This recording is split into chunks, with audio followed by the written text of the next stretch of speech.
টুনটুনি,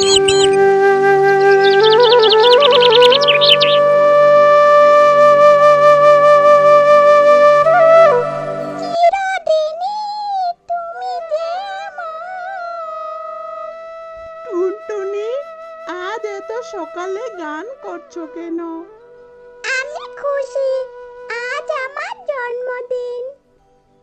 ও, শুভ জন্মদিন বন্ধু। কি উপহার চাই বলো? উপহার না, চাই তোমার সাথে একটা মজার দিন কাটাতে।